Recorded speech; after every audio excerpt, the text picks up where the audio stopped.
anything for him, as much as I genuinely unconditionally love that boy, there are times where I don't want to talk to him, where I don't want to be around him. There are times where he doesn't want to talk to me and doesn't want to be around me. Like there are times when we are upset with each other, annoyed at each other. There are some times where we hurt each other. You know what I mean? Like that's so real. And I think sometimes, as beautiful as it is to see God as who he is, right? He just has so many different, I feel like God wears so many different hats, but sometimes you just need to show up as like literally a child. I think sometimes we try to, we see him as like so mighty and so powerful, which he is, but I think it takes away from like the human aspect of this relationship and the intimacy of the relationship. It doesn't matter what you're going through or how you're feeling. If you don't want to delight in the Lord, you can be honest and be like, today I just don't feel like talking to you. Like today I'm just not, like, I'm not here. I'm not feeling it. I don't want to talk to you. I'm upset. I'm annoyed. I'm pissed. I'm hurt. I'm angry. I don't trust you. I don't like you right now. Like all of that's very, very valid. You will never offend God. You will never push him away. And I think when you have that mentality, like when you understand, well, this also comes with like relationship with him. He shows you these things throughout your own personal journey. So it's not like you know all this firsthand. This happens as he reveals himself more and more to you. I have seen so many different versions of God in my life. I have seen God the Redeemer. I have seen God the fighter. I have seen God the dad. I have seen God, you know, the disciplinary. I have seen God as the best friend. Like he has revealed himself. I have seen him with y'all know with just what happened with like my most recent testimony with the car. God showed me his mercy in a way I had never seen. He had mercy on me. You see him in different ways, in different lights, and it changes over time, but he reveals himself to you over time and with your experiences. And I just made a video about this too, but last year, that for like 8 months or up until October, for like 10 months, I was very separate from God. Like I did not want to be, I wasn't in his presence. I was not delighting in the Lord. I didn't want to delight in the Lord. Like I didn't want to be there. And I didn't want to pray. And I didn't want to be in my Bible. I just didn't really want to actively be in my walk, if that makes sense. Now I didn't stray. I didn't go, like the world still wasn't appealing to me, but I was kind of in this weird in between. Like didn't care to go into the world, right? Like I didn't care to be influenced by the world, but I also like just did not care to be at the foot of Jesus. So like that happens. Do you know what I mean? And that's why I'm saying if you fast forward to this recent testimony, that's another reason why he showed his mercy on me. I spent almost a whole year separate from him, just not wanting to be in his presence. And he never once left. He was, as soon as I came back, he was like, welcome back. What can I start doing for you? And that showed me, what that revealed to me was like the dad of a parent who just truly will always be there for their daughter. So I was like, that is whatever, you know, that statement earlier of just feeling robotic and just feeling like, hey, I just don't, you know, I'm like mad at the Lord, or I just really don't have anything to say, or whatever the case may be. Like, that's fine. And that happens. And he also expects that, again, in the same way that we, there's going to be times with the people who we love the most, we just don't care to talk to them, but we know they're there, and we know at some point our relationship will, you know, ignite again. But there are sometimes, as much as you love somebody, you like really cannot stand them, or you don't. And this is different, right? Obviously with God, this is the Holy Spirit we're talking about. This is God's spirit we're talking about. This is not a human form. So it's like, it's even harder sometimes, right? Because you have to truly, morning, you have to like truly be connected spiritually, right? You have to be really sober minded to be able to hear him and maneuver and really continue like building that relationship. You know what I mean? So I'll throw that there real quick. So hopefully that helped. But okay, forgiveness or boundaries today. What do y'all, yesterday we talked about resentment. And then I said today we would talk about either forgiveness or boundaries, because those are the two topics of conversation it was leaning into. So whoever's in here now, y'all get to pick. So would y'all rather talk about forgiveness or talk about boundaries? Y'all let me know. And then also, while you're letting me know, also let me know how you're feeling on a scale from 1 to 10. How are you feeling? Where are you from? How you feeling? Where are you from? What do you want to talk about? What are you struggling with? Forgiveness or boundaries? Or maybe you're not struggling with either. So you're good and you don't need to hear today. But it'll be those two. Forgiveness or boundaries. What's the vibe today? What's the vibe? And the most after a couple minutes will win. We have one for forgiveness. Y'all both said forgiveness. Hi, Missouri. I'm in Texas, by the way. I'm in Dallas. Oh, forgiveness with a broken heart. Okay, 2 so far.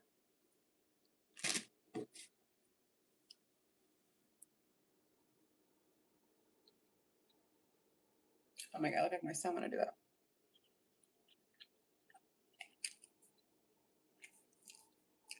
Oh, love Austin. Austin's my second fave city. Boundaries, okay. Boundaries, forgiveness, boundaries, forgiveness, boundaries. I think we're leaning more on the boundary side. Boundaries is really important. Okay.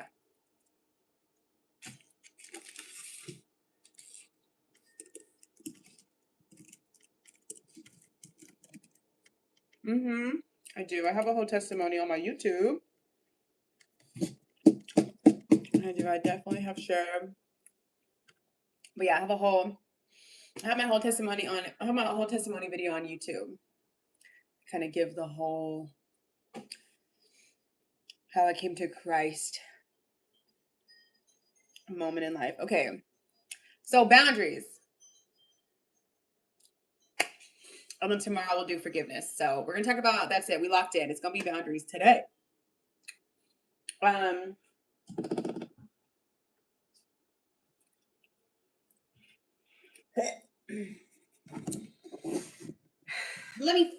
me think.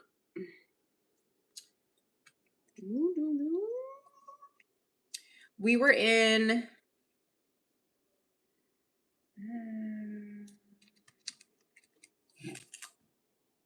let's see where the Lord leads us on today.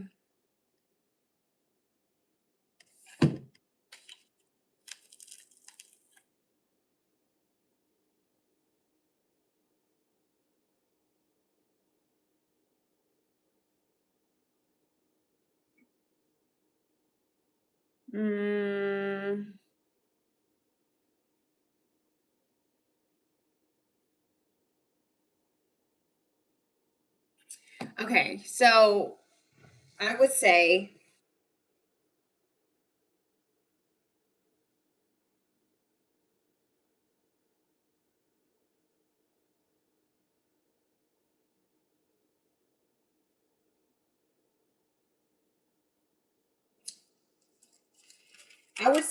we'll be in Galatians.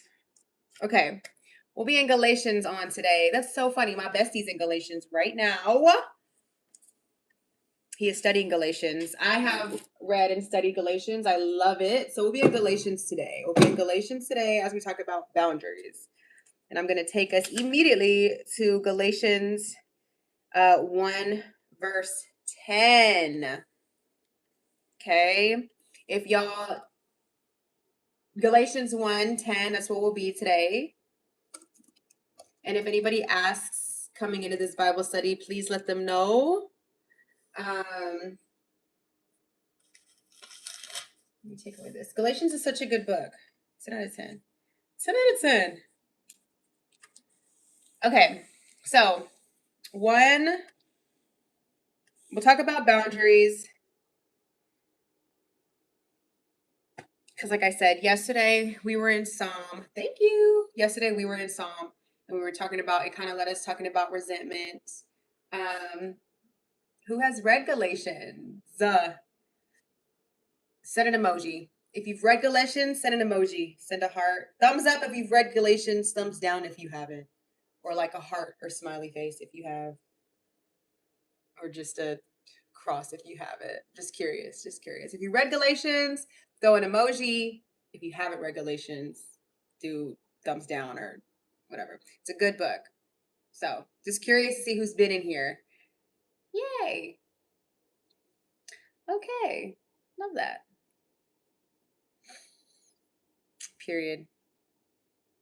And it's really short too. Well, I guess for me it's short.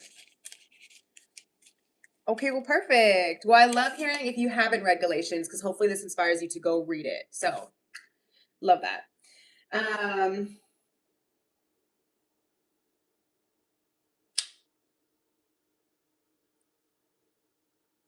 Verse 1, chapter 10, chapter 1, verse 10, it says, let me know if y'all are ready. Hold on. Before we officially get started. Is everyone ready? You have your Bibles out? You have your notes out? You have your Smarticle particles on? Yeah, you see, you already know the verse. You already know the verse. You already know the verse. Take a guess. I feel like I don't look like what I am, by the way.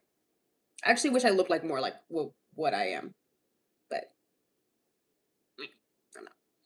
Y'all ready? Y'all ready? Throw an emoji. Say y'all ready. Got your notes, got your Bible. Are we all like Galatians?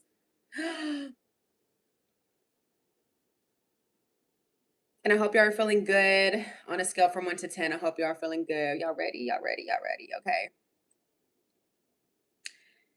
Talking about boundaries today. Okay. So, and again, if you haven't read it, I hope this inspires you to go read it. Galatians chapter 1, verse 10. For am I now seeking the approval of man or of God? Or am I trying to please man?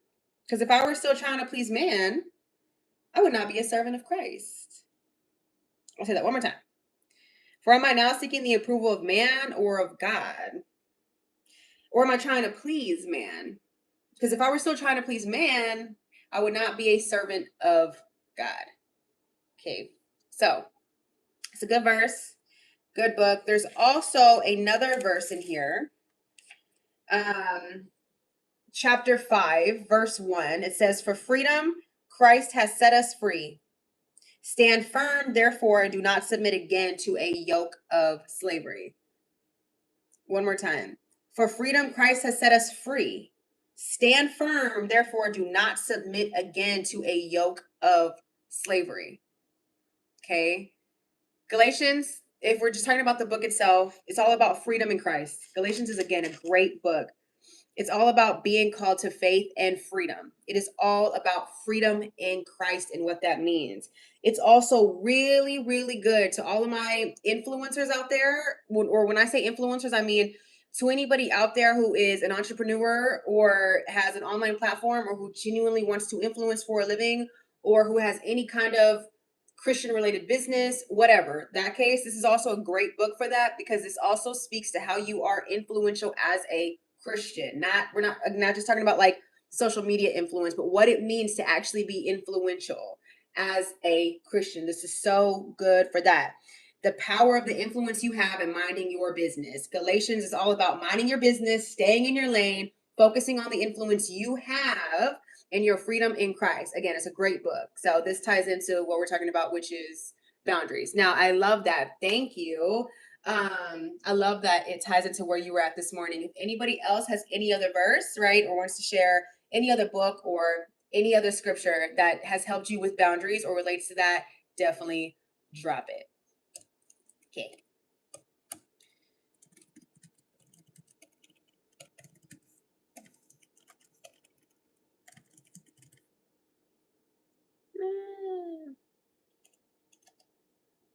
Oh. Okay.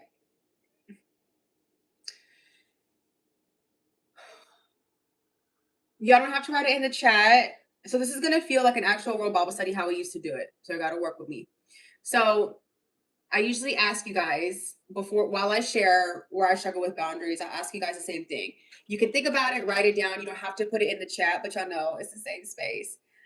Feel free to share if you're comfortable where you struggle with boundaries, why you struggle with boundaries, where you struggle with boundaries, how you are struggling with the boundary. I need y'all to open up about where y'all are struggling when it comes to a boundary. Where, how, why, whatever you feel like it. If you feel like it. If you do not want to open up in the chat, either write it down, journal this for later, or think about it. Like just kind of start thinking in your head where you struggle. And again, who you struggle with the boundary with, why you struggle with the boundary with, and or like where you struggle with boundaries in your life, right? Because you could be really good, but then when it comes to relationships, your boundaries suck. Or when it comes to a specific person, whatever the case may be. So, and then I'll read through them, and hopefully it brings everyone else comfort because we all struggle, right? So I with my boundaries, I struggle with boundaries not in a specific area or not like with specific people. I struggle with protecting myself in every way. So I struggle with protecting my heart. I struggle with protecting my mind. I struggle with protecting myself because then again, we're talking about, well, more so past tense, but I struggle with protecting myself. And because I was never taught how to protect myself, and nobody was in my life to protect me, right? I didn't grow up with adults that were very protective of me. So a lot of things let happen. You know what I'm saying? I was not protected. I didn't grow up learning how to protect myself. I had a child really, really young, you know, I was like, yeah, I cannot believe I almost have a 10-year-old at this point. I had a kid when I was a kid. Um, so not only I didn't learn, I didn't really have time in my life to really learn how to be adult and how to learn how to protect myself and how you protect yourself, how you guard your heart. Again, this is what we were talking about yesterday in song. How you guard your heart, how you guard your mind, protect your peace, all the things, all the buzzwords that we hear. It really comes down to you protecting yourself. You really don't know how to there's ways that we know how to protect ourselves, yes, that are like common sense, right?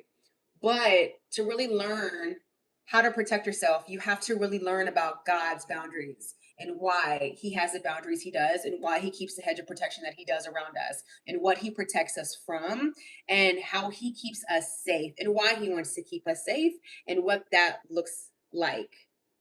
I'm such a people pleaser, right? I don't have any boundaries with anybody. So again, to my people pleasers, that's why the Galatians 1:10 for my people pleasers. And then we have Galatians 5:1 for people who struggle to protect themselves, right? When we're talking about God's loving boundaries. So when you start to learn about God's loving boundaries, and when you start to learn about the fruit of the Spirit, right, which we talk about all the time, that fruit of the Spirit, to keep his Spirit going and active and really leading your life to be spirit led and sober minded and not flesh led and not, in drunkenness with the world and not to be easily influenced by the world. Again, this is all beautifully ties into Galatians because Galatians also talks about, again, your power of influence as a Christian and how you don't need influence. You don't need to be worried. This world, it talks about how the world should have zero influence. The world shouldn't even influence you at all. Like zero. When you learn about that and you learn about his protection,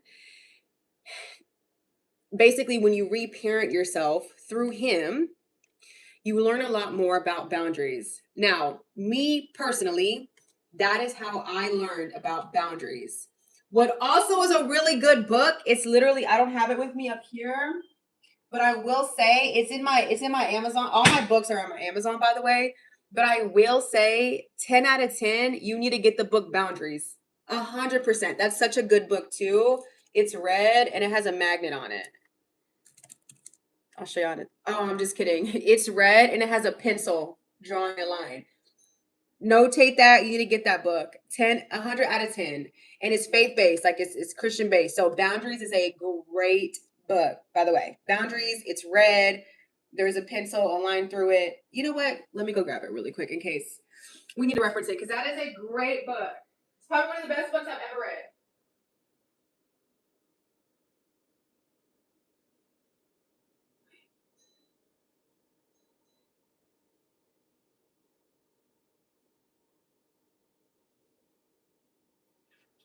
This book is so good. 100 out of 10. Recommend. Get this book. Get it. Get it. Get it.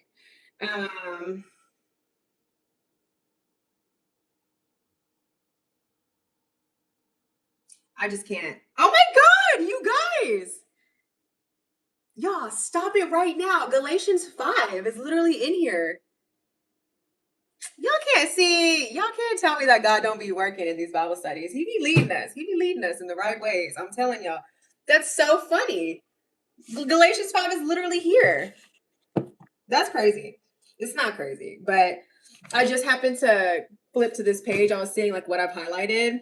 And then, like I told y'all, this is a Christian, like this is a faith-based book, which we love. So all books that I read, by the way, they're all faith-based, Christian authors, da-da-da.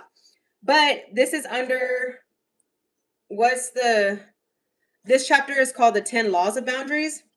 Anyway, this is law number 2, the law of responsibility. It says the law of responsibility includes loving others. The commandment to love is the entire law for Christians. Then it takes us to Galatians 5. Jesus calls it my commandments, love each other as I have loved you. And then in Galatians 5, literally where I just told y'all to go, how that verse 1,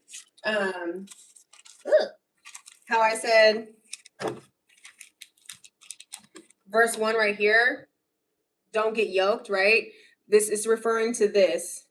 For you were called to freedom. Only do not use your freedom as an opportunity for the flesh, but through love serving one another. For the whole law is fulfilled in one word: you shall love your neighbor as yourself. But if you bite and devour one another, watch out that you are not consumed by one another. So that's what it was referring to. How beautiful. Well, 10 out of 10, go get that book. It's all comes together beautifully.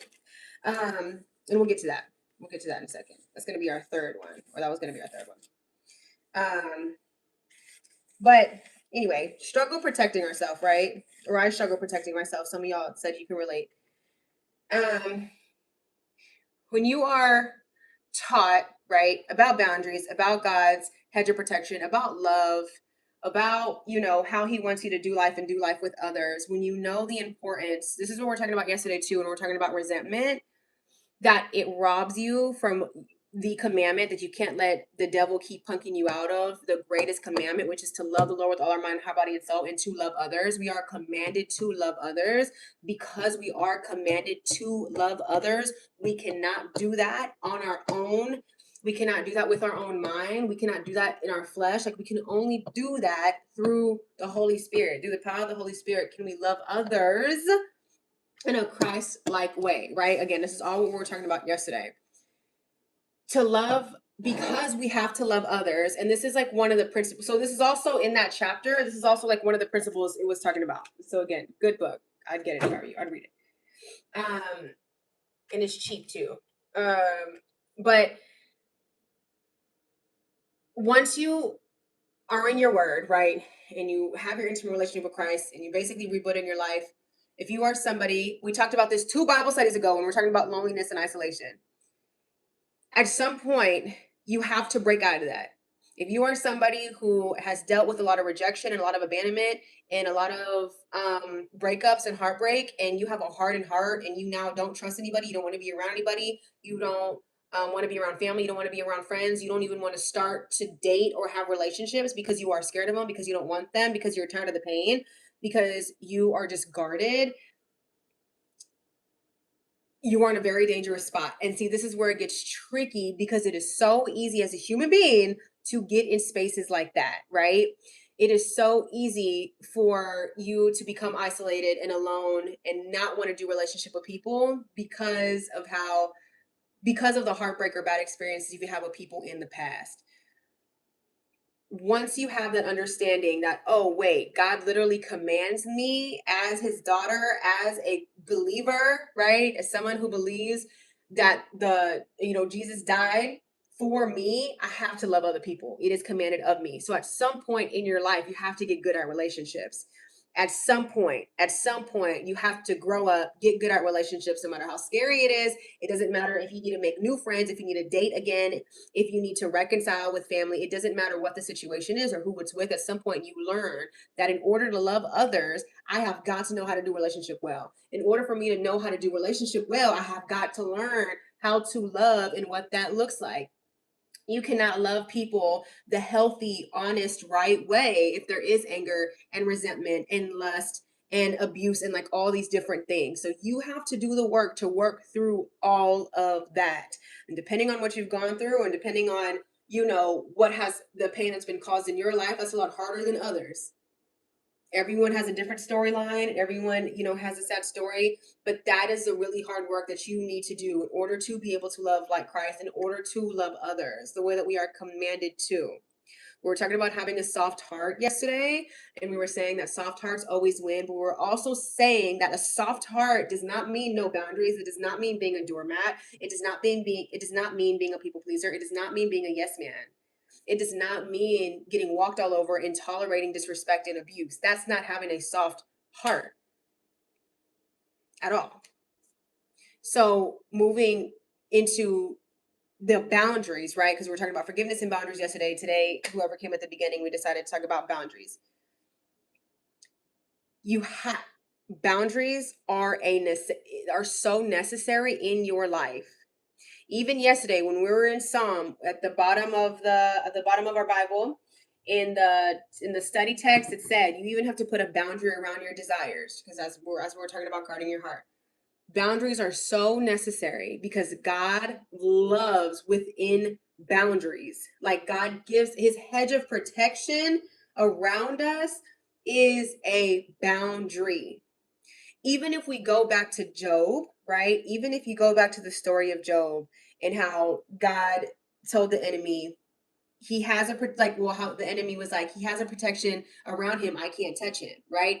He even recognized that. He recognized that boundary. He recognized that hedge of protection. He's saying, I can't touch him. And it's true, he couldn't, right? So God gave him permission to do all this other stuff, but that boundary is that protective boundary, that hedge of protection. That's what it is. Boundaries protect us. So write that down. Write that down. Write it in the chat. Let me write it down too.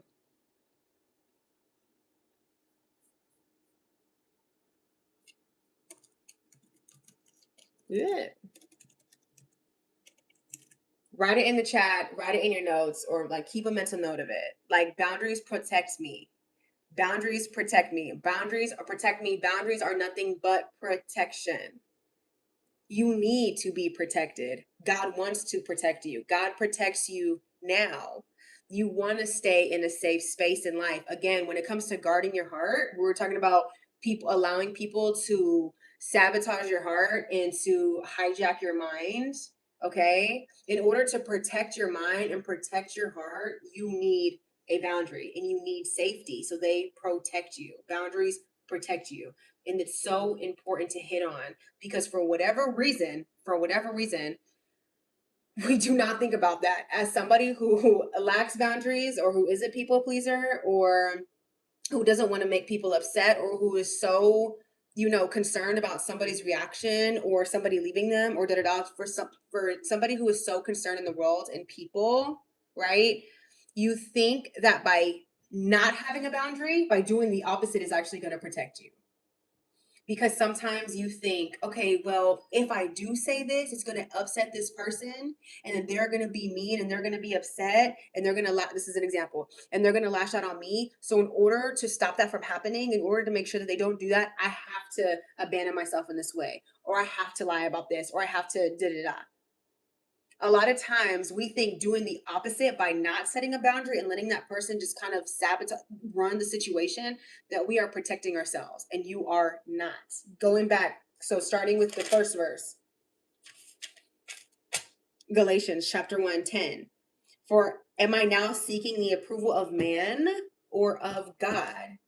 Am I trying to impress man? Because if I'm trying to impress man, I'm surely not a servant of God. One more time. For I am now seeking the approval of man or God. Am I trying to please man? If I were still trying to please man, I would not be a servant of Christ. Loving somebody, even though we're commanded to love our neighbor like ourselves, again, and love the Lord with all our mind, body, and heart, and love others, loving somebody, it does not mean pleasing them, right? Like, for every single thing that again, being a people pleaser. Again, this is specifically for the people pleasers as well.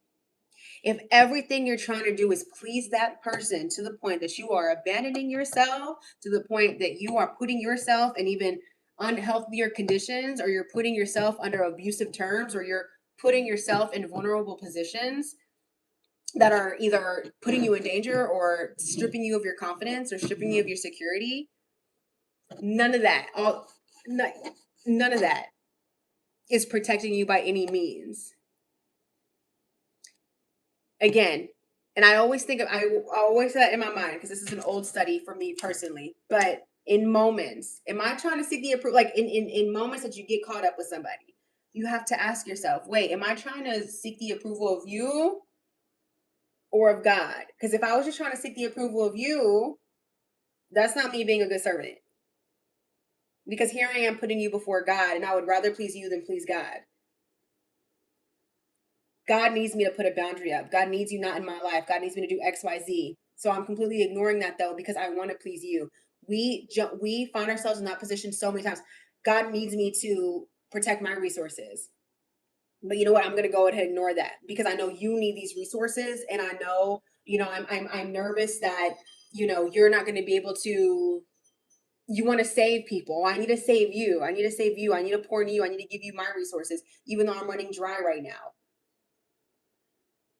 So I want to please you. And the reason why I want to please you is so you don't leave my life.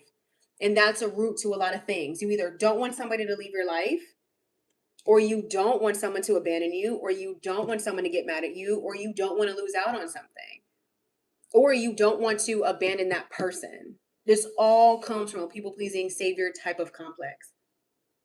And when you do not have a boundary with somebody, right? When you just allow them to immerse in your world and to latch on and attach to you with everything they have, when you allow somebody to wait, I kind of want to open this. Hold on. Because the chimes are pretty. Ugh. Hold on. I want to hear my chimes. Yay. Okay. When you allow somebody in your life to, you know, put all their burdens on you, or to, if you're carrying them, right? If you're carrying their burdens, you're carrying all their weight, you're doing all these things that is taking away from you. Because to be a servant, right? To be a servant of God, in order to love and serve others, it needs to be coming from an overflow. You cannot serve and love somebody else when you are dry and empty. You cannot feed into somebody. You cannot give to somebody if you have nothing. So to be a servant of God, right? To put him first, to be of service to others, you have got to be, like I said yesterday, you have to put your oxygen mask on first in order to appropriately show up for other people in a very healthy way. If you don't have any boundaries with anybody, that means that everybody in your life, not even people it's anybody, any human, any part of this world can simply move past you. So you can be so easily influenced and you can be so easily pulled. And that's where it gets dangerous. If you allow everything in this world, whether it is a circumstance or a person or a interaction, if you allow everything to just like pass through you and attach to you, and you're taking on, and this is especially important for my empathetic people, and you are just taking on everything that comes your way, and you are adding it to your load, or you are putting energy into it, or you are giving a resource of some kind, if you're doing that to every single person that comes in your life, or if you're doing that in every circumstance that comes your way, all you're going to do is you're going to rob yourself. You're allowing everything in the world to hijack your mind, and you're allowing everybody just to come into your heart. And this is where we were kind of leading into that conversation yesterday with resentment.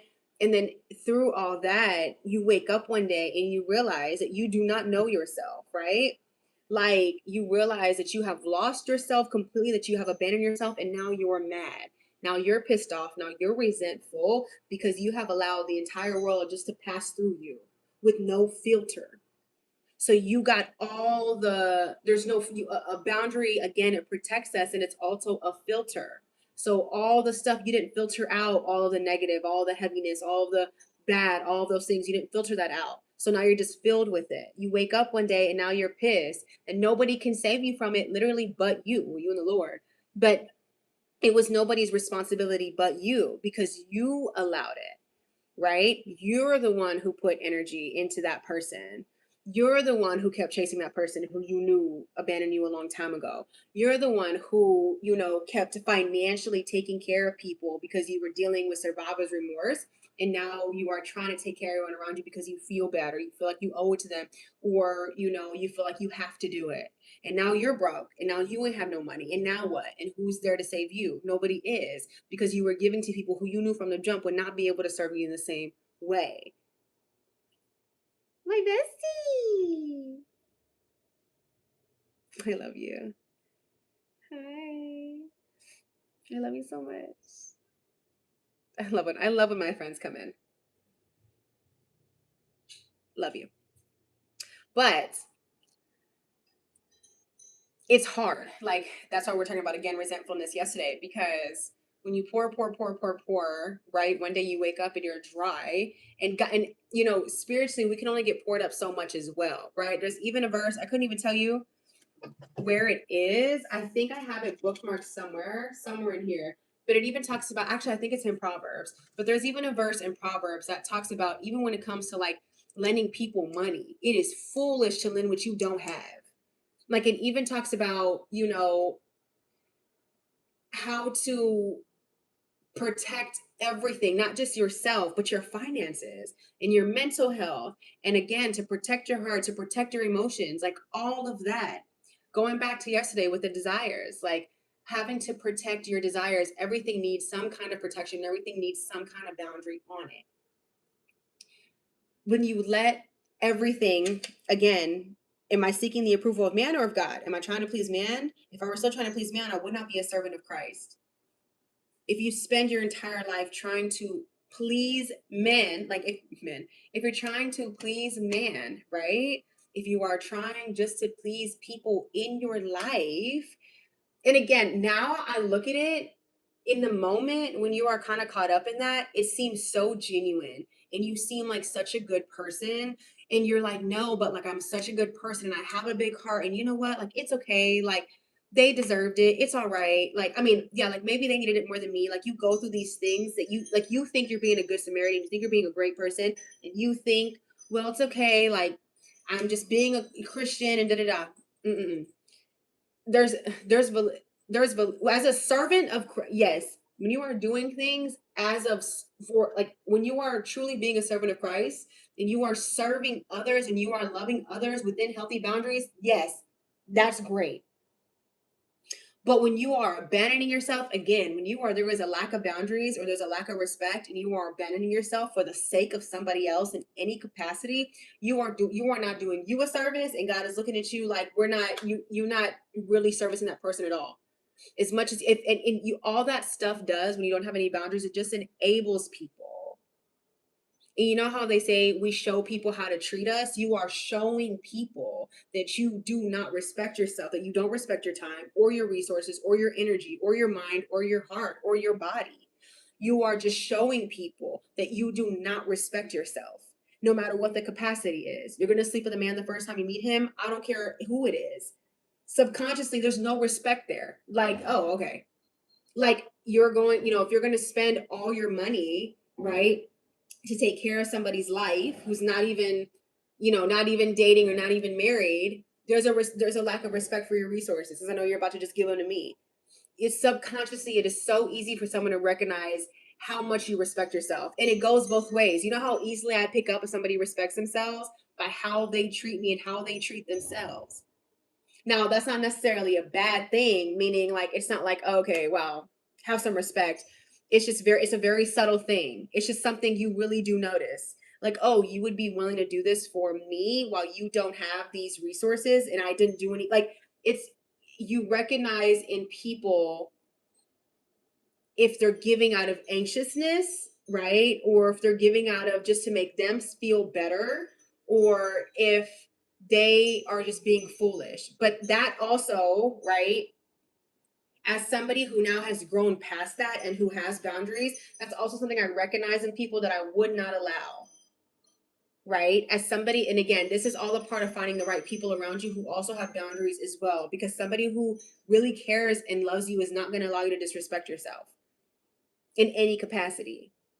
So no, I'm not going to allow you to abandon yourself just because of me. And sometimes, again, if you're on both sides of it, that takes time to learn, and that takes the right people around you. That takes a lot of trial and error. It takes time to get there 100%.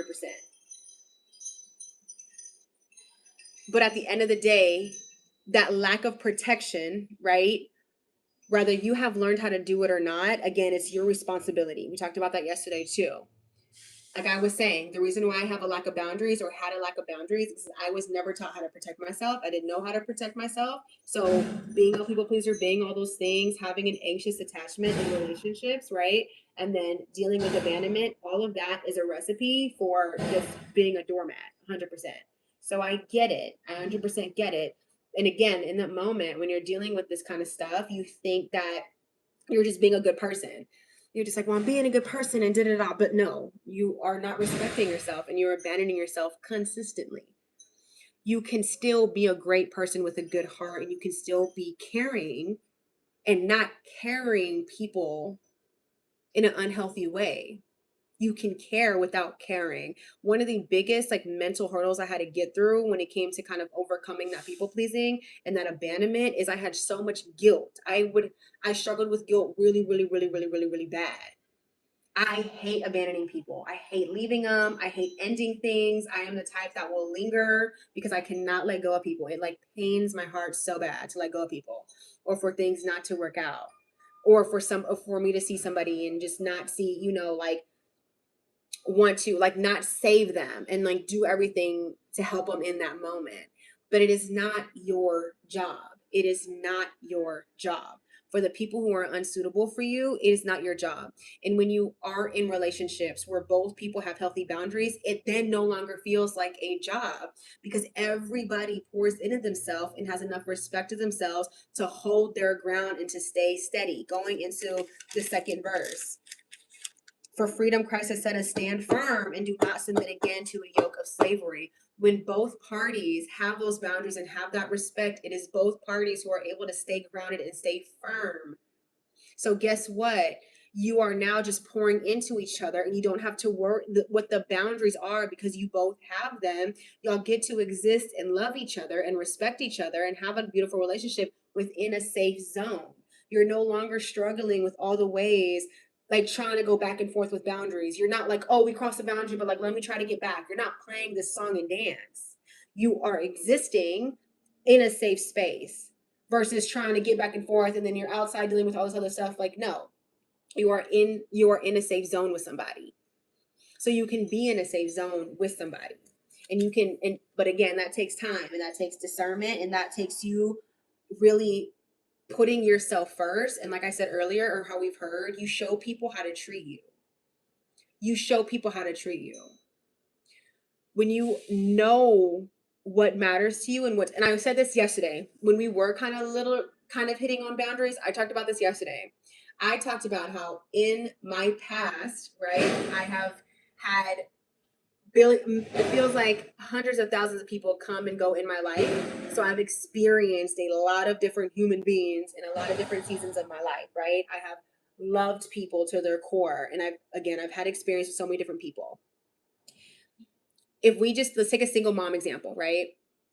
Oh, because somebody yesterday was saying how they felt like they only attract one thing. And I was saying it's not necessarily about you attracting it. It's just what you always entertain and what you always give energy to. So I'll bring this example up again. One of the examples I was talking about was it felt like at one point, all I was attracting were single moms, but they were like battered women, single moms, right? And for whatever reason, I was like taking every one of these women in. Like I was attaching to them so hard because I felt so guilty and I felt so bad, even though I was a single mom as well, right? I'm a single mom too, but I was saying because these women were a single mom of two instead of one, I felt like they had it harder than me, or I felt like I would diminish my circumstance and I would make myself seem small, right? Like, it's okay, I'm strong, I got it. And I would pour into these women. And It was a lot. There was one point where I had like it was back to back to back to back to I think it was like a span of like 5 women, all single moms, all either being abused or in abusive relationships, or they were struggling financially, or they had multiple kids. At one point, there were 2 moms, each had one had 3 boys, one had 2 boys, then you had my boy, and I would watch them all the time. So there was a point where I was having 6, 5, 7, 8 kids in my apartment, watching them, feeding them, doing these things for them because I felt bad for the moms, even though I was in the exact same position. I was giving money out. I was helping one of them find a job. I was driving. She didn't have one of them didn't have a car. One of them didn't have a job. I was taking them everywhere, right? I was not only that, but one of my best friends at that time, I was helping. She had just started a job. So I was helping pick her son up back from school. I was kind of playing this part of these dads in their life as a mom, like as a single mom. Because in my head, I'm like, well, like I have to show up for these women. Like no one else is there. Like, I mean, I have the space, right? Like God, and this is where you have to be so careful. Well, in my brain, I'd be like, well, God bless me. And like at the time I had the biggest apartment, right? So I was like, well, God bless me with a big apartment. Like, I can have the space in here. Like I can do these things. And like I always do this thing where like or like for example, and I'm such a giver, like it does if you tell me you like the color blue, I'm gonna go buy everything that's blue in this world and give it to you. I remember like I just got gifted a coffee maker. It was really pretty. Someone had just got me like a Tiffany blue coffee mate thing. It was really cute. Um and then one of the moms, I think she had mentioned like randomly that they had just moved, they had nothing, and she was saying how she missed drinking coffee. I gave her that coffee maker immediately because in my head, I was like, you know what? Like, I don't even really drink coffee like that. You can have it. Mind you, I would have, like a little K thing, a little Keurig. Like I 100% could have used a Keurig, but I gave it away. And I say that to say, like, again, these lack of boundaries. Nope, I don't let anybody prove anything to me. Like nobody has to prove anything to me. You don't have to show me that you could show up for me. If I have the resource, if I got it, God gave it to me, I'm gonna give it to you. Like that is my mindset. And that's how it is. Now there's some validity to that because again, when you are putting that in the right place with the right people who can also pour into you, it's like a abundance. But when you are doing that for people who cannot do that for you in the same way, all it does is it leads to resentment. None of these moms could ever babysit my son. None of these moms could ever give me anything, right? Because they were their struggle. We were different. They couldn't give me money. They couldn't give me items. They had nothing to give, and that was fine. But where I messed up is what all that did, giving my resources away, right? All the time and energy I put, it was taking my time away. It was taking my freedom away, right? So now I'm like stressed over 3 different families on top of my own stress when I was dealing with things with my son's dad because they weren't as bad as these other single moms and like their partners. Because it wasn't as bad, like I also diminished that. I was like, well, my situation isn't as bad. Like, y'all are like really going through it. And it made me then carry on their relationships, right? I'm now going through their breakups and like like they're venting to me about their son's dads and like there's trauma and there's, all types of stuff. And I'm carrying that on.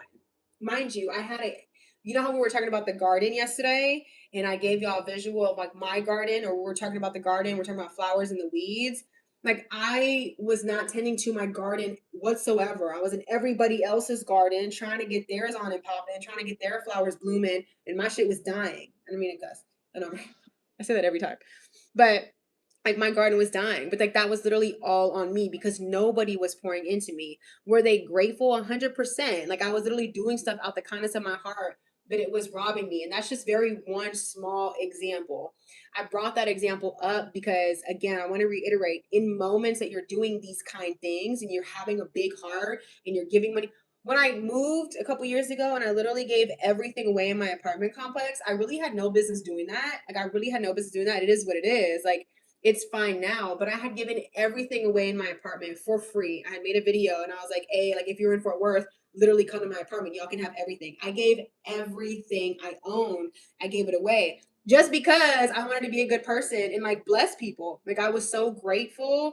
at the time, okay, at the time, I was just so grateful that I was able to go move in with family and just kind of like start over, that I like didn't care. Like again, sometimes we get real caught up in this Christ-like heart, right? We're just doing foolish stuff.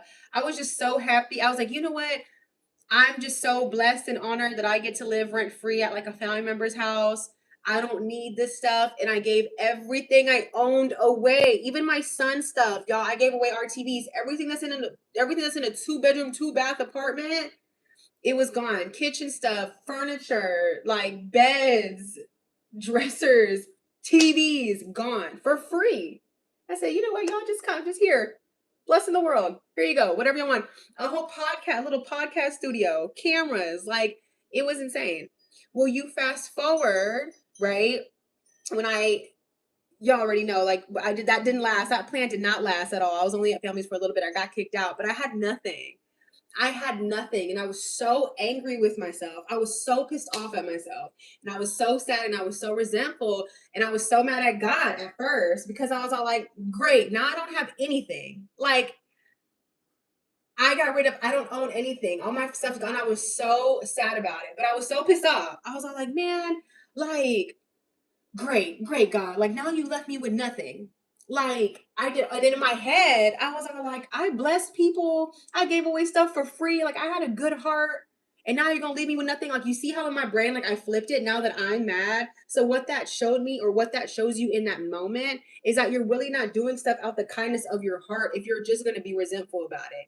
If you are not gonna have boundaries up and you're just gonna get mad about it later, then you're doing it to yourself, right? So in that moment, again, like, with when you do not protect yourself, when you don't have any boundaries, when you keep thinking, well, I'm just a good person and I have a big heart, and they need it more than me, and like, see, God, like, I'm did you're still a bit you're not you're still doing yourself a just like a disservice at the end of the day. That is not, that I'm telling you, is, and that's not to say that that is bad. Like, it's not bad that you want to give and do these things, but God wants you to do that in like truly the most healthy spaces.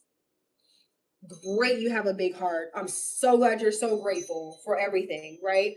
I'm so, like, my friend, I have one of my best friends, he always makes fun of me because I'm the type, truly, where, like, if somebody ran me over with a car, I'd be like, hey, don't even worry about it. Like, it happens. I could be limping away and it could be like, oh, like, and I'll be like, you know what? No, I'm just grateful to be alive. I get it. Like, maybe you were distracted. Like, I am so easily, because he has seen my life for a long time. And like, he literally jokes around how much bad stuff happens, and it doesn't matter how much bad stuff happens. I refuse to like see it as bad. Like, I just see it as like, oh, it's okay. Like, you didn't mean it, or like, oh, it's fine, like, you needed it more than me, or like people will when it comes to people using you, y'all, people use me all, not no more, we're changed, but people used to use me all the time because they could use me. Women, men, then we're not even getting into romantic and men relationships.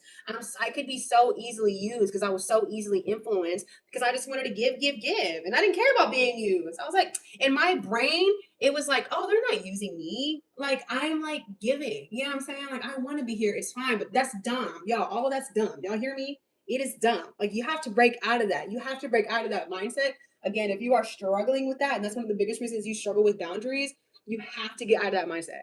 Like, escape it. Don't be dumb. Like, you're just being dumb. Like, truly, truly, truly. And again, this is coming from somebody where I get it.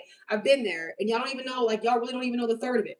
Like, this doesn't even include like things that I would do for strangers, like for people I don't even know. And this doesn't even include people who I used to meet. Like, I would meet you, and then it was just like, oh my God, like, what can I do for you? Like, it's just like, it's such a like to the point where I was like, so it's now, for me personally, I don't know about you, but for me personally, it 100% stemmed from being abandoned, right? Like, constantly. My abandonment issues, as y'all know, are like horrible. They suck. Hate them. Hate to see it. But when you suffer from abandonment, right? That's why that usually leads to that anxious attachment. You do not want people to abandon you so bad you will do anything.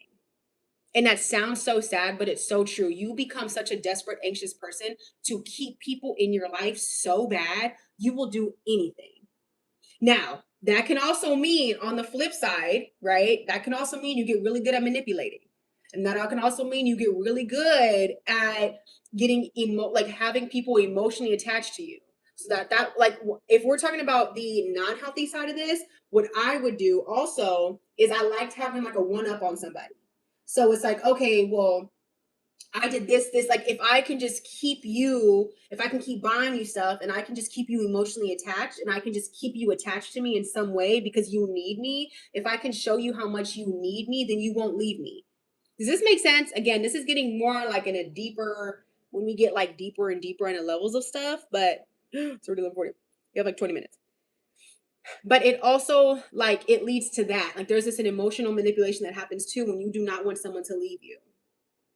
So you want to get in their head, you want to get in their pockets, you want to get with them physically, like you want some kind of attachment so that they do not leave you because you don't want them to leave you. Like anxious people are honestly probably the scariest. This is coming from someone who is. People talk about avoidance. I think people with anxious attachments are the worst because like that's scary.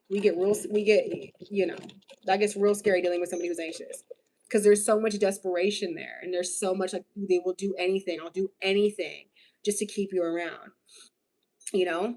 And so you got to be real careful.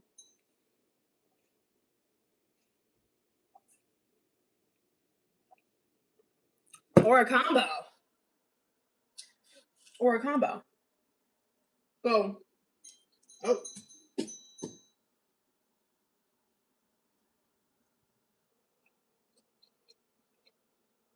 no matter what it is, time, energy, and I guarantee you, let me say this real quick. I guarantee you,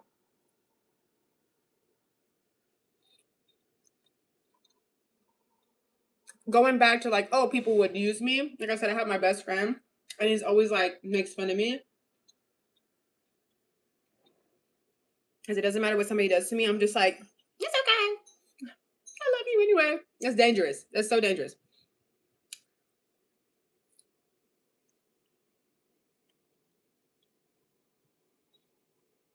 It gets to a point where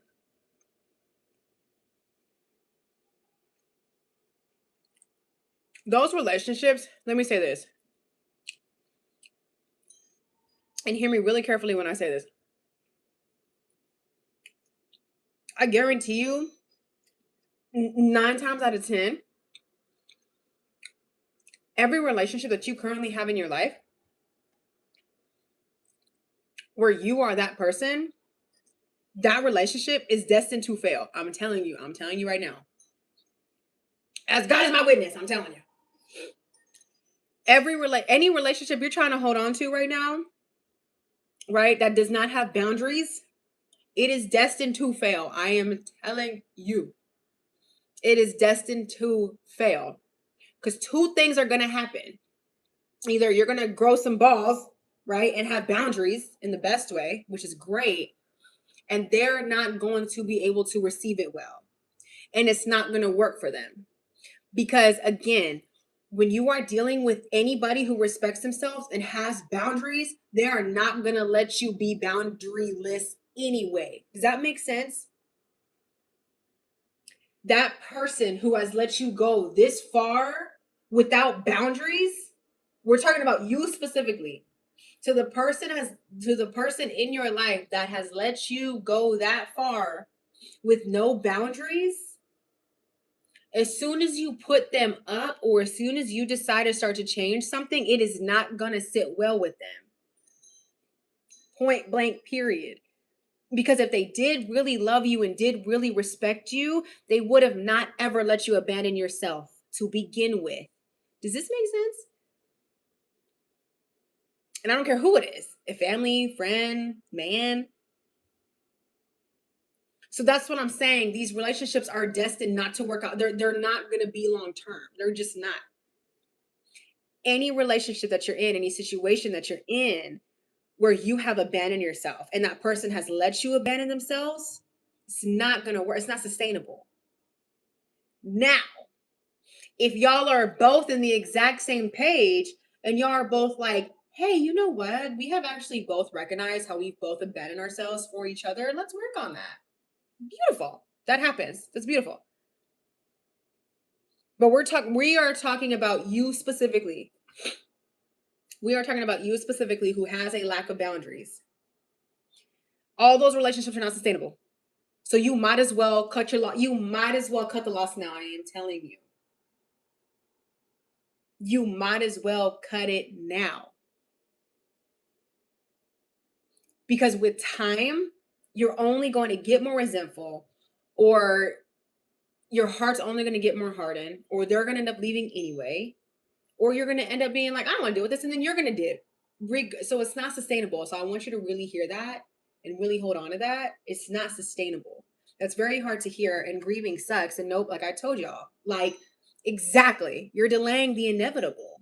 So I really want y'all to hear me when I say that. And again, this is coming from somebody, you guys, like, I'm telling you, I've gone through every way that you could be abandoned, from parents to siblings to friends to men. I have already gone through it all. That's why I'm telling you.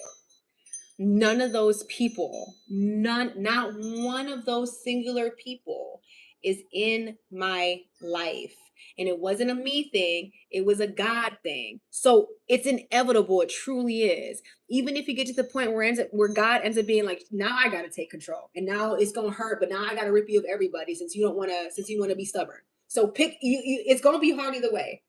Either God's gonna force it or you're gonna have to do it. It's gonna be hard either way. Y'all hear me when I say that? Like, it's either God is either going to force his hand, and now you really going to feel alone and by yourself, and everyone's going to get ripped off at this, like ripped from your garden at the same time, or you're going to have to just walk away and do it yourself, because it's going to happen. I promise. But it's so worth it. Now, on the flip side to that, right, it is so worth it. There is a whole other side to it's so beautiful to have boundaries, guys. Oh my goodness. Oh my goodness. I'm telling you, I look back, I really look at how I was moving, and I look dumb. I kid you not. I mean, that's not disrespect to myself. I'm not like talking down on myself. I'm just being so real. Like, I look back at myself now that I do relationships so different, now that I date so different, now that I do these things so different. I look back and I'm like, girl, the hell were you thinking? I was just dumb. Oh my God. I was so dumb. I was like, I was letting everybody, I was the doormat that I was, thinking, oh, I just had a good heart and was a good person. Hell, like, no. I mean, am I a good person? Yeah. But like, it's so not worth it. Cause now what? Now look at you, ain't no one in your life anyway. So now you just have all this extra, these, like, because it is inevitable, you might as well, and I said this yesterday, I promise you, the best thing you can do is leave room in your heart for who God wants in your life. He knows you better than you know yourself, and he knows who you need. He knows what you need, and he knows the right people, and will use the right people to fulfill that for you. I promise. You know how many people in my life now had a hand in teaching me about boundaries? It took God, I said that at the beginning, yes, it took God to understand the love and the hedge of protection and the boundaries and all that good stuff. But he used people to show me that. People came in my life who had boundaries. And I was like, that's weird. I had to adjust to that. I had to relearn. I had to respect boundaries too. I wasn't used to that. That was weird. I was like, and I had to not take stuff personal. Then I had to go through a whole learning process where now I'm taking it personal. Well, I don't, because no one's ever had boundaries with me either. Meaning, like, no one's ever stopped me from being boundaryless. So then when that was called out on me, I was like, I don't like that. Like, there is a process, but that it's so worth it, because then the right people, he uses the right people to teach you, and now I teach others. So now it's like it's truly like a cycle. Now I have helped people, new people in my life, have better boundaries for themselves because I have boundaries. And it's like, hey, you don't have to abandon yourself to be in a relationship, to have a friendship with me. Or like, hey, I don't, you don't have to feel obligated to do XYZ to have me in your life. And it's, again, it's like a domino effect. It's so beautiful. It really is. And it makes you think, like, it just makes you want to just keep adding that into your life. And it gives you more confidence to speak up for yourself. Hard, and then the hard conversations. I mean, then I've also had to have really hard, awkward conversations that sound silly. Hey, like, you crossed the boundary. Sometimes I'm not a very emotional person. So like sometimes stuff like conversations like that, I was taught that like they're stupid. Like emotions are stupid. So conversations like that, sometimes I feel really silly. Sometimes I feel like, okay, they should know this. Or like, why am I talking about this? Right. But I've had to have really awkward, hard convos with people. Like, hey, like, that crossed the line. And guess what? Before, I used to have such a fear that people were going to leave me or people were going to get mad at me when I spoke up for myself, because that's what I was used to. You know what I'm saying? But I learned that truly, like, if it's the right person and it's the right people, they're going to respect you and they're going to love you anyway. And if they were to respond in a way, right, that was disrespectful or that didn't honor you or didn't respect you, guess what? I know now, or you should know, that that person, they shouldn't even be in your life, period. But that's why we were saying earlier, like, you have to make that decision. It's hard to do that. I don't know. There's pros and cons. It's easy when you do it. When God does it, it's a little bit harder. But then once you adjust and power through it and you get to like start all over, then it becomes worth it. But it's really hard to be alone. It's really hard to lose friendships. It's really, really hard to go through breakups. It's really, really hard to lose people over a boundary. And now my boundaries, I do not play about them. But it's, y'all, I'm telling you, it's so much easier to filter out your life because you don't have to do this song and dance with anybody. Like, you don't have to do these things. You know what I'm saying? Like, when you filter from the beginning, you don't take it personal and you don't get offended when somebody doesn't treat you a certain way. You just really take it as information. Like, you really just take it as information. Like, you really, really do. Like, you don't harp on it. You don't try to control it. You don't try to linger. You don't try to latch. You don't get anxious. You don't get offended. There's no resentfulness. You protect yourself. So guess what? You're protecting yourself from harm and hurt and rejection and all these bigger, worse emotions. Going back, right, going back to the single mom situation, right? And once you've gone through, I will say this, once you've gone through so much hurt and pain, and once you've already lost, like, you've gone through the loss of every stuff, meaning like where you can see where you had more to pay than they did. Once you go through enough of that, you then don't feel like explaining to anybody. Like, at this point, I don't feel the need. Okay, we'll take moms, for example, we'll take women, because of what I've gone through and because of my experience, not with a hardened heart, but I definitely will never again be somebody's baby daddy ever again. Right. So that's something that I stand on, and that's a way that I can't abandon myself. But because I also know me, it's also because if you also know you're a giver and all that stuff, protect that. Make sure it's going to the right person. I now know that if a single mom were to ever come into my life, I spoke on this a little bit yesterday. If a single, but I saw that she was still in a very toxic relationship, or I still saw there was emotional instability, or whatever the case may be, we care, but we do not carry that. That is, I'm right now, there would automatically be a boundary set up that we are probably not going to be friends. And I don't feel the need to, I wouldn't feel the need to explain that. I wouldn't feel guilty. I wouldn't be like, hey, like, well, you know, I've really gone through this stuff and I feel like there wouldn't be this like big topic of conversation. It would be me. All you we can do is truly be examples. Is truly just be examples. That is it. But that's a boundary that I know now. I know that if, a single mom wanted to vent to me about her baby daddy and pull me in, I would stop it immediately and be like, hey, I do not get involved. I do not get involved. If I do not know you and we don't have, like, I do not get involved. Like, that is something I would speak on now if that were to ever happen, but I would have never done that before. But I can do that now because of the experience and because of what I've gone through.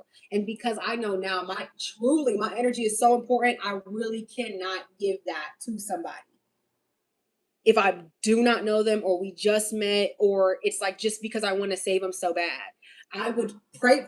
And the best thing you can do that I've also learned is truly praying for people. That's also sometimes really hard because you want to be the person to fix it and you want to be the one to save and you want to be the one to be God in people's life. Stop trying to be God in people's life. The best you can, truly hear me when I say this, the best you can do is intercede for people. I will pray over you in that relationship all day, but I cannot be involved. Like like I have to be so careful. Excuse me. And but then that filters your life. It just does. So now, guess what? Because you guard your heart, because you protect your mind, you don't get attached. You don't get caught up in situations that you shouldn't be caught up in. Because you said early on, this is not something I'm going to involve myself in. Instead of being like, oh, you know what, girl, yeah, like, oh, and I'm also the type too. There was a situation, I mean, bless her heart, where it's like a girl who I barely knew. She didn't have nowhere to stay. I let her live with me for a little bit. Like, just stuff, man.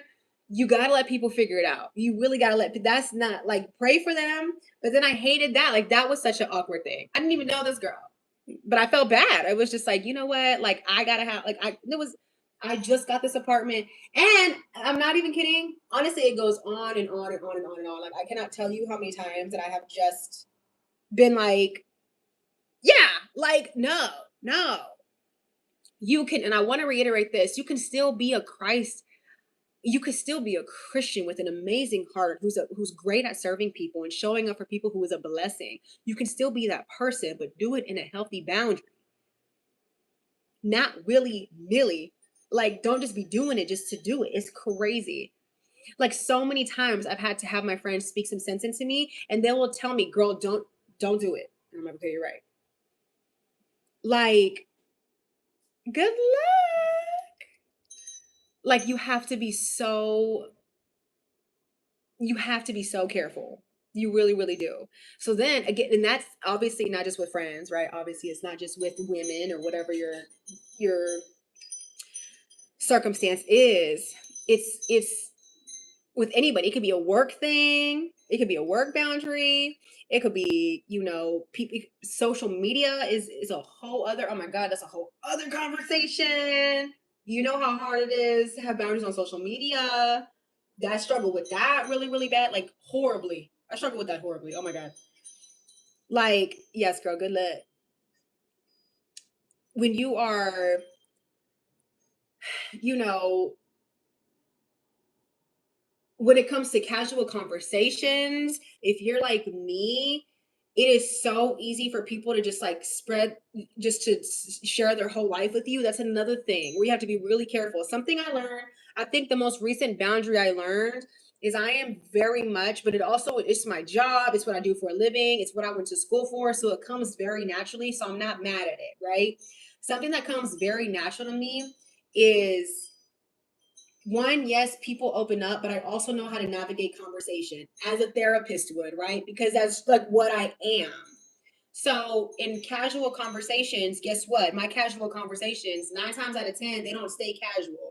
I know how to ask questions. I know how to have a conversation, which I feel like is a lost art. I feel like nobody knows how to talk to each other, but I'm a great communicator because I've just always been. So I know what questions to ask. I know how to dive deeper. I know how to get into your mind. I know how to get into your heart. I know how to do these things. So I truly am a safe space for people, right? Well, in doing this, that can easily turn into carrying somebody and what they're going through, right?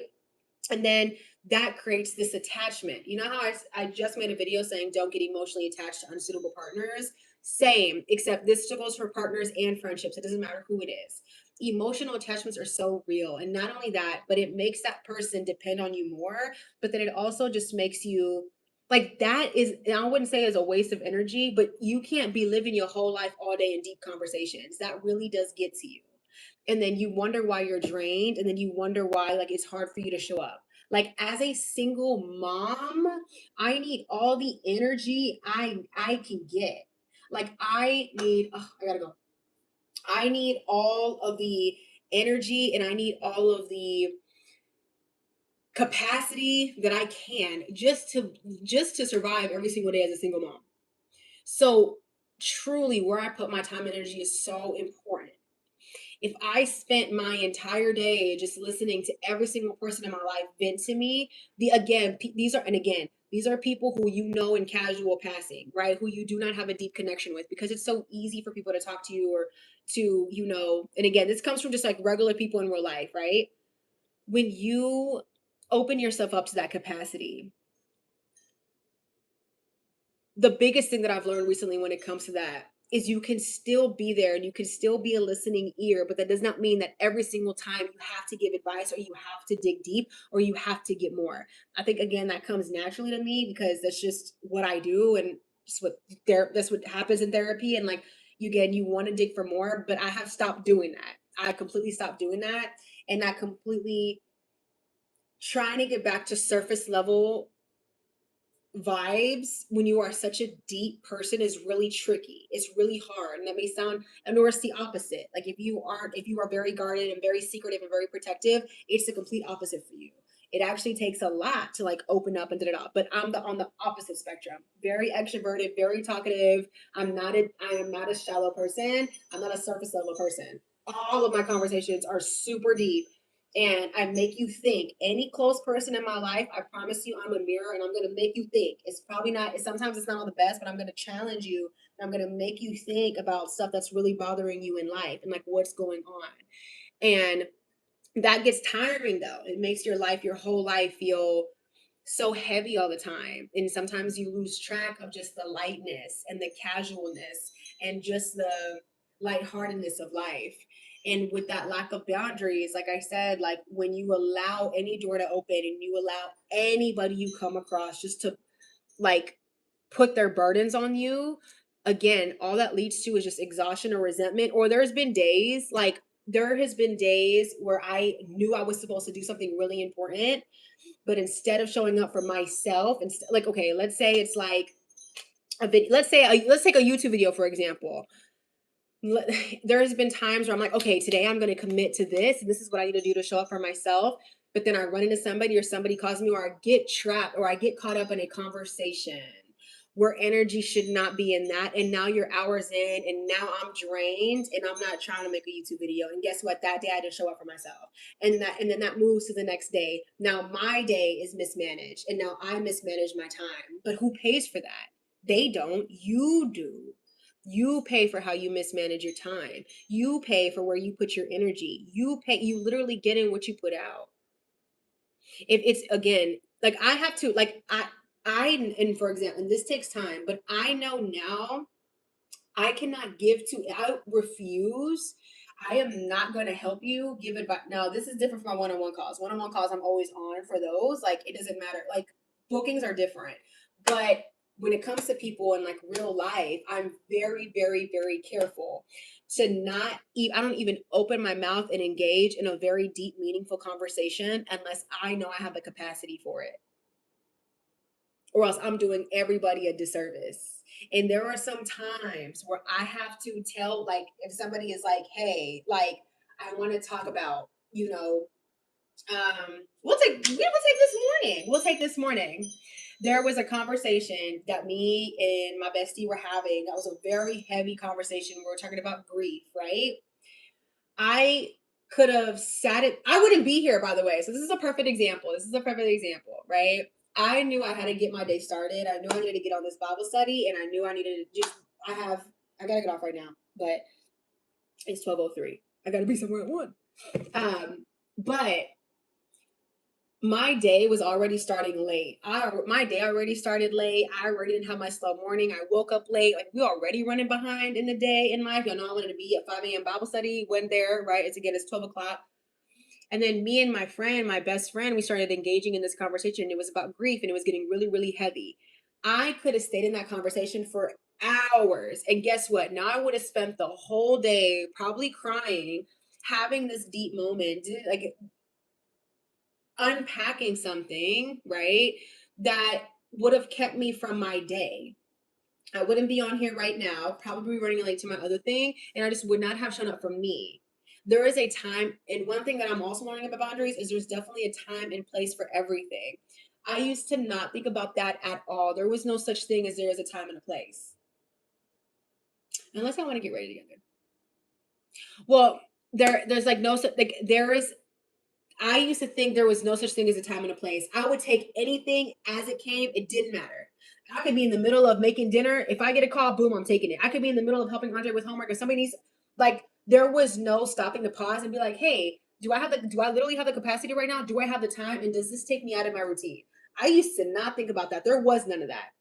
I could get, that's what I was saying earlier. When you can so easily get pushed and pulled by the world and just showing up at the moment people need it, that gets exhausting and that is so foolish. You got to be so careful. Going back to that convo that we had, guess what? We decided this was a very important conversation. And if it was still something that was bothering us by this weekend, we're going to hang out this weekend and then we'll talk about it. So a perfect example of you can still have these breakthroughs and you can still vent and you can still have these moments where you connect with somebody and really get through something, because again, that's a really important conversation, but you can, there's a time and place. We're not going to have this conversation at Tuesday during the work day, during a work week, you know what I'm saying? Like, we can save that for the weekend. We have things to do, and that is something that like that has changed the game for me. That may sound really simple and very like common sense, but not with somebody who doesn't have boundaries. Your routine is everything. Like, you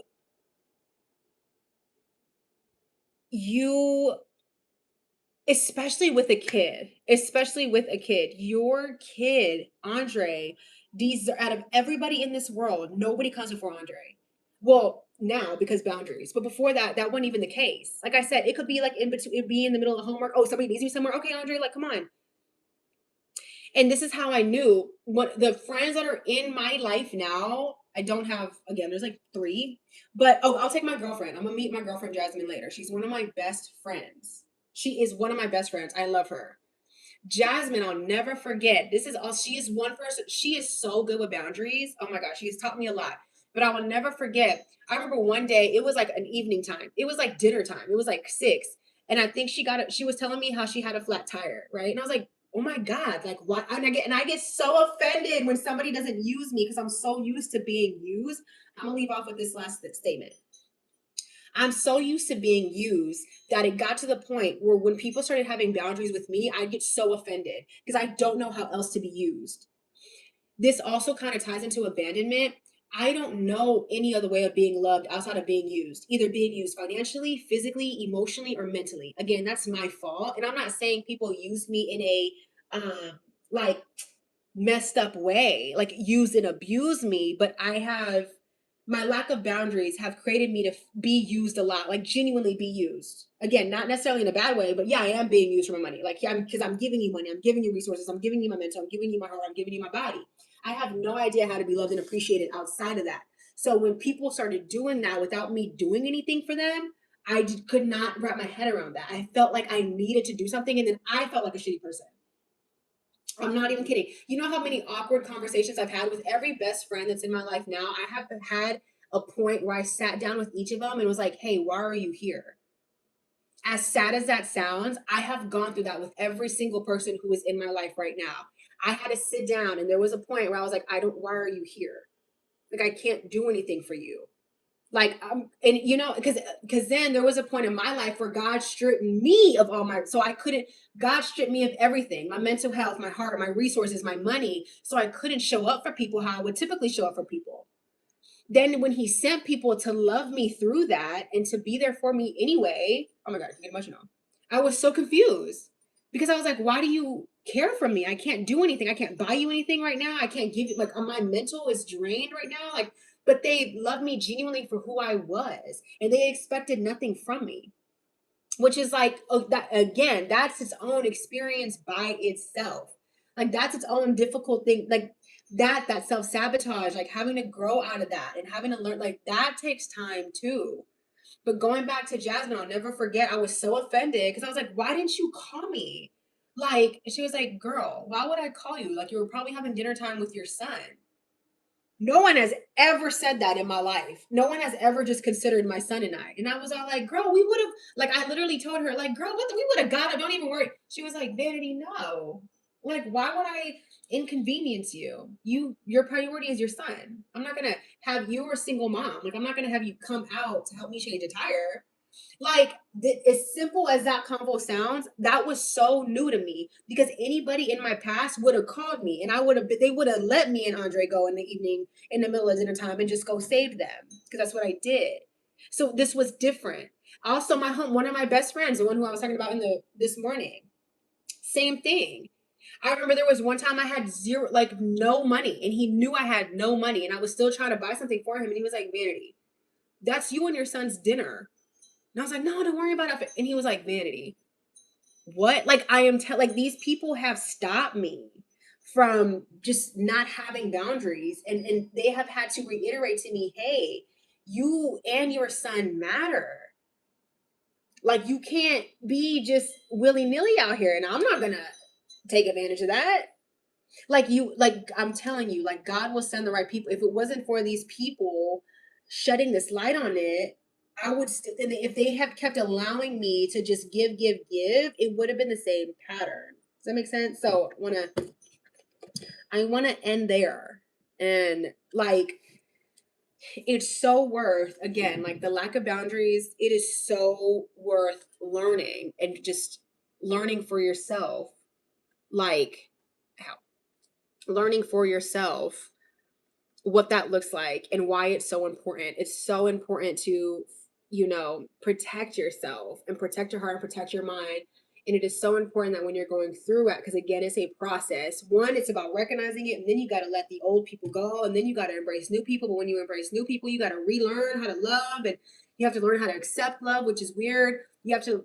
I used to get super weird when people. I remember, I'll never forget, like, at the very beginning, this was all last year, I had a friend, one of my friends now, she would like clean my apartment for me. And I thought that was I was so uncomfortable. I was all like, do not touch anything. Like, why are you?